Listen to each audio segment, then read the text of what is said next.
What up, YouTube? It's your boy Darius. I want to thank you guys for watching. You guys could be anywhere else in the world, but you're here with me. I really appreciate that. Make sure you subscribe to your boy. Leave a like. If you guys have any recommendation, leave in the comment section. I'll get to it as soon as possible. We're about to do it right now, but react to an honest conclusion on Steph Curry legacy by Jonny Arnett.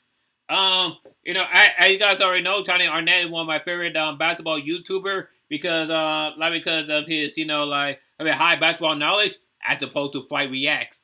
But when I saw his thumbnail, it said, "Is Steph Curry better than Magic?" I was like, nah. Steph Curry is a great player. I think the legacy, helped push him a little higher. On my list, it's probably like number 11. But is he top 10? I don't think so. ABS, who would I take out? I still have, believe it or not, I still have Jerry West over Steph Curry, to tell you the truth. You know what I'm saying? Because Jerry West, he did more on both ends of the court. He just didn't have that much legacy. You know what I'm saying? But what can you do? But what I'm about to do right now, I have not watched this video. I just want to hear this explanation. So enough of the blah blah blah. Let's get to it. Kobe, man, look at Kobe, man.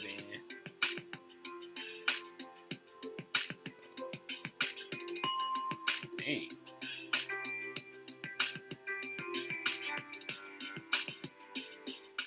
Thank you to Element for sponsoring this video.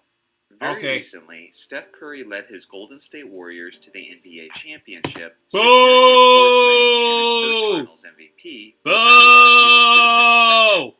After this series finally concluded, I witnessed the basketball community respond in a variety of ways. Some were quick to dismiss Curry's accomplishments, mentioning how some of his rings weren't that difficult given his supporting cast, and that's true.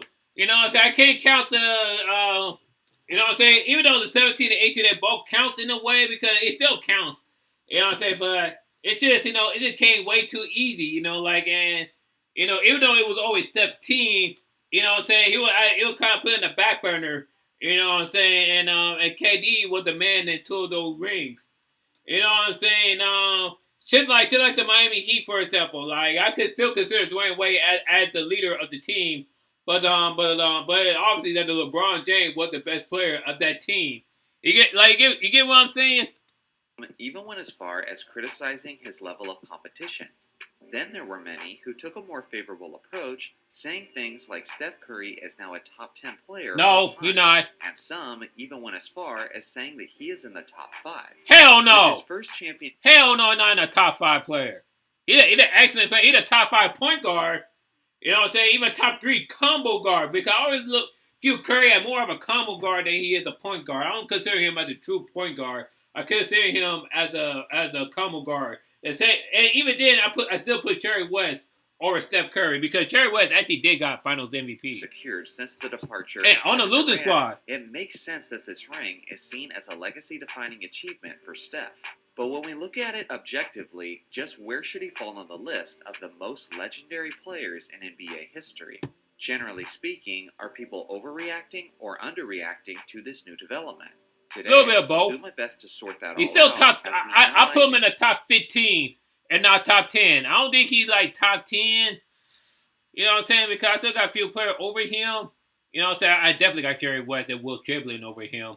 But I don't think. But top 10, top 5, that too far. The legacy of this legendary shooter in Flight Reacts will probably put Curry at number 1. Cause that's his baby. Comparison to the other legends he's currently up against.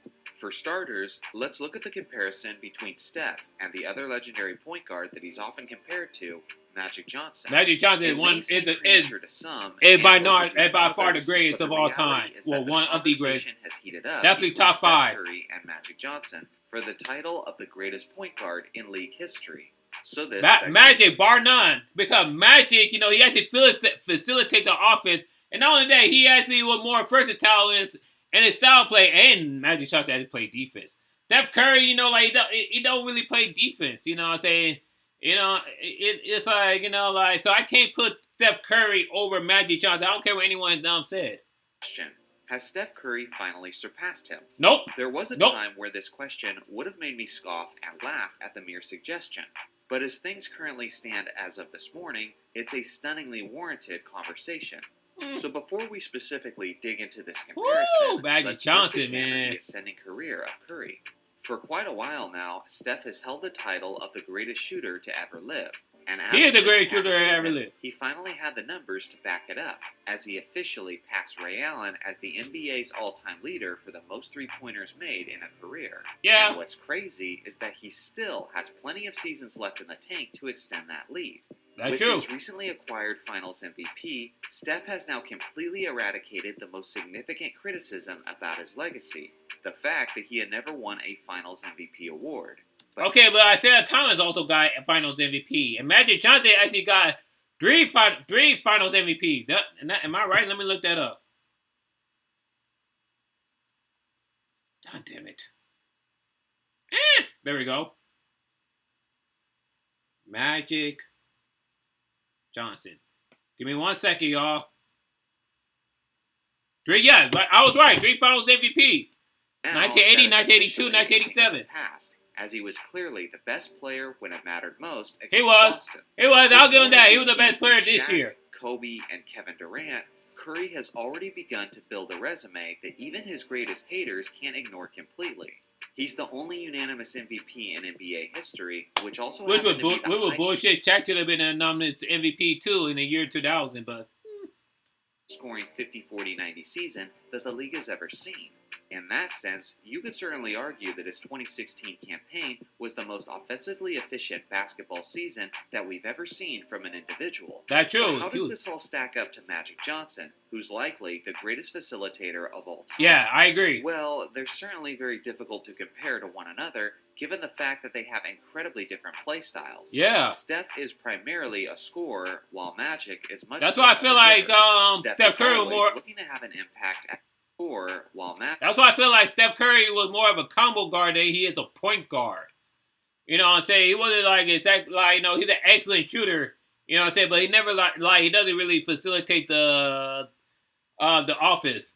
Is much more of a giver. Steph is always looking to have an impact as an off-ball player, while Magic basically always had to have the ball in his hands as he controlled the entire offense. That's true. And even down to their personalities, they're extremely different, as Steph is a humble player who's completely content deferring to another star, while Magic basically demands to be the center of attention and the star of the show. So if there's ways... Yeah, but Magic, he was also humble in a way too, you know what I'm saying? But yeah, Magic was definitely an extrovert. Like he always was the star of the team, even when he wasn't. Does that make sense? If we're going to compare these vastly different point guards, then it has to be based on things that are more general and more comparable. Although Steph is known for having an easier road to the finals in his years with Kevin Durant, to a certain extent, the same could be said for Magic Johnson, as his Lakers were stacked. But the main difference is, you know, Kareem was already on the Lakers team. You know what I'm saying? They didn't just acquire Kareem just like during the middle of '85 or something. Kareem was already on the team, and then Magic got drafted, and then James Worthy got drafted. So it was like a homegrown team. You get what I'm saying? Granted, the Jazz were supposed to draft Magic Johnson, but the Lakers got the pick, and the Cleveland Cavaliers were supposed to draft James Worthy, but the Lakers got the pick. With Hall of Fame talent throughout the 1980s, and the West was clearly the much weaker conference during that era. So honestly, in terms of how difficult their I would say that these two were actually pretty equal. At this point, Steph is a 4-time champion, a Finals MVP, and a 2-time MVP. He also has 8 All-NBA selections to go along with his 2 scoring titles and his steals title in 2016. Magic, on the other hand, is a 5-time champion, a 3-time Finals MVP, and a 3-time MVP. Yep. He also has 10 All-NBA selections to go along with his 4 assist titles and his 2 steals titles. So you can't say, based on that alone, you can't say Steph Curry is better than Magic Johnson. You know what I'm saying? Yeah, is there a potential that Steph Curry can be better than Magic Johnson? Absolutely. Absolutely. I'm not going to be like foolish. You know, I'm not going to be a total hater and say, Steph Curry could never be better than Magic Johnson. There is a chance that he could have a better career than Magic Johnson. But will he? We don't know. We don't know. But as of right now, you can't say Steph Curry is better than Magic Johnson. You can't. You just can't. Based on the hardware, it seems that Magic still has a bit of an edge over Curry. Yes. But Steph also has plenty of basketball still ahead of him. That's true. Today's video is brought to you by Element. Skip this thing. Element is a tasty, science-backed electric. Favor is his dominant performances when the games mattered the most. Steph obviously significantly helped his legacy by finally. And then Magic also won Rookie of the Year. Let me look that up again. Let me see. Give me 1 second.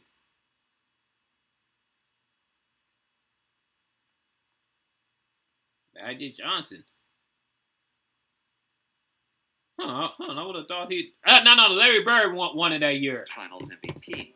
But being the brightest star on the biggest stage was nothing new for Magic, as he had arguably the greatest finals performance of all time when he, as a 20-year-old rookie, started as center in the place of the injured Kareem Abdul-Jabbar. That's right. That one actually helped cemented his legacy for Magic to be the top 10 player. 7 assists and 3 steals. At the very least. Again, this wasn't just the greatest finals game from a rookie, but it's arguably the greatest finals performance in NBA history.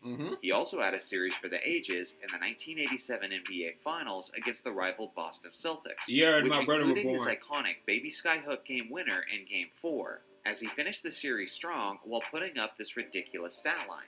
Ultimately, I think Steph has gotten close. Very, very close. But as things currently stand, he still has a small bit of room to make up if he's going to catch Magic as the greatest point guard of all time.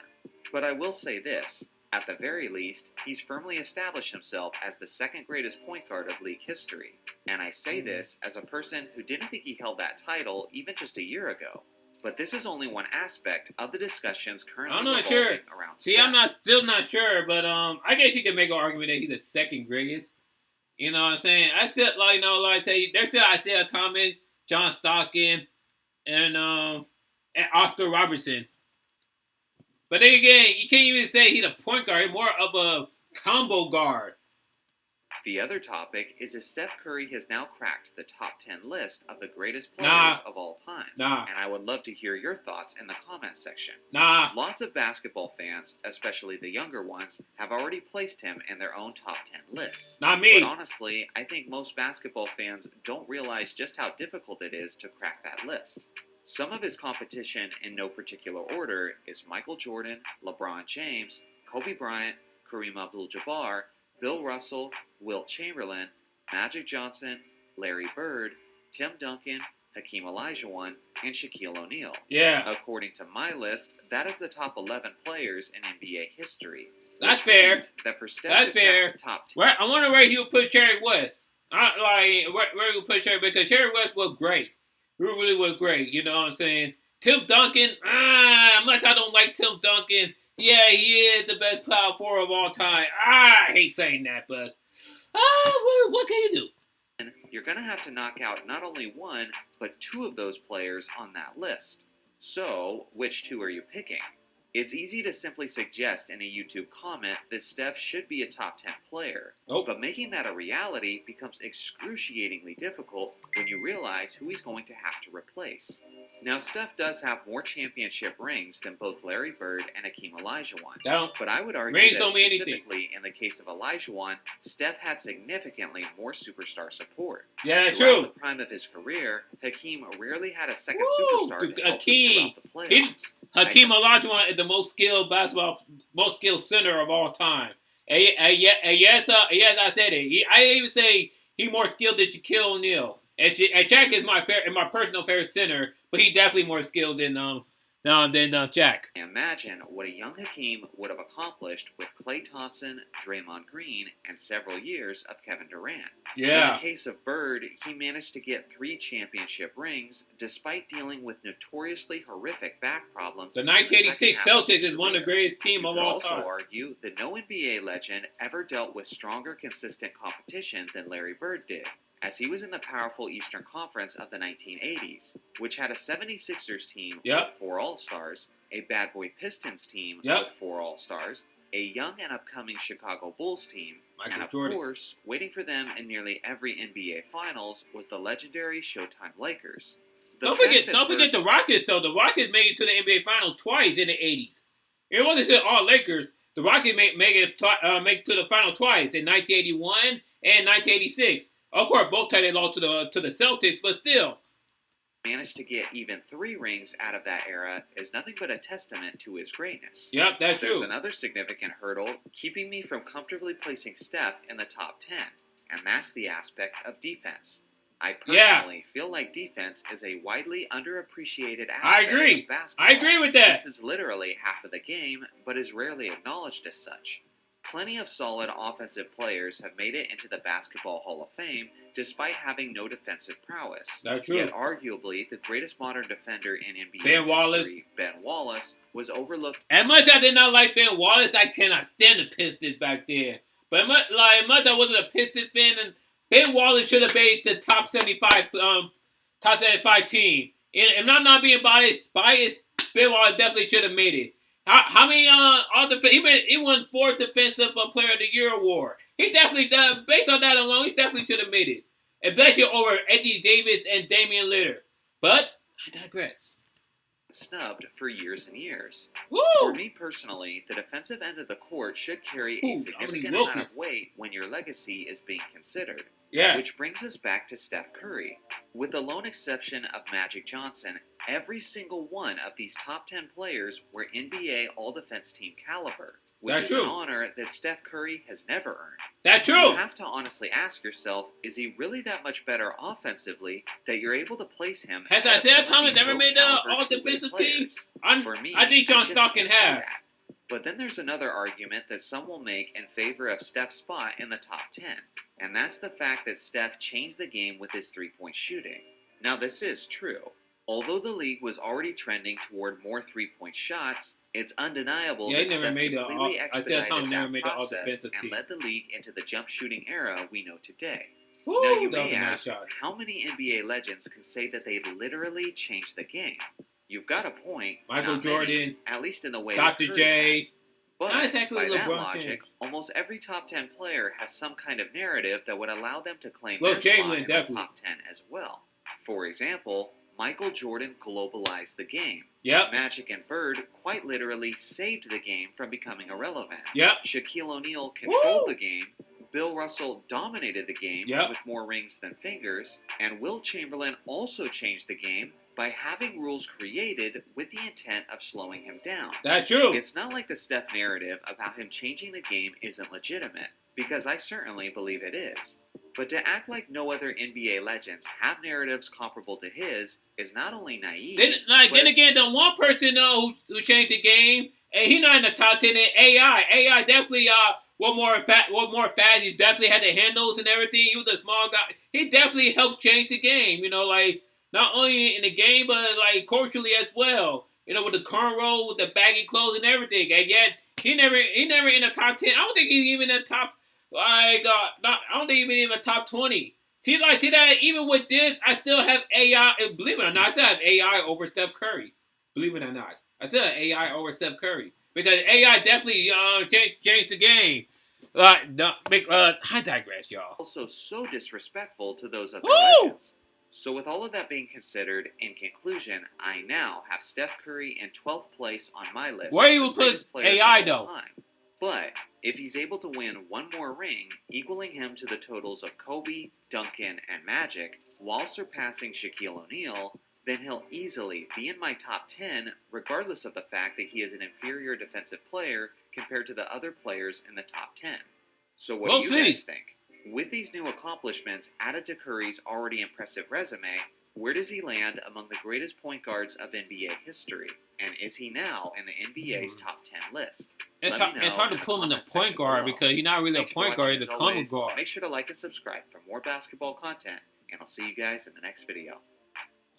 Again, another great field by Jonny Arnett. You know what I'm saying? I thought I was gonna look good. Come to the field looking like, what the hell? He better than Magic? Hell no. But again, he explained it perfectly. Another great video with Jonny Arnett. Where you guys think of this video? Let me know. Comment down below. Leave a like, subscribe to your boy. You can check out my previous Jonny Arnett video down here. Peace, love, and rock 'em.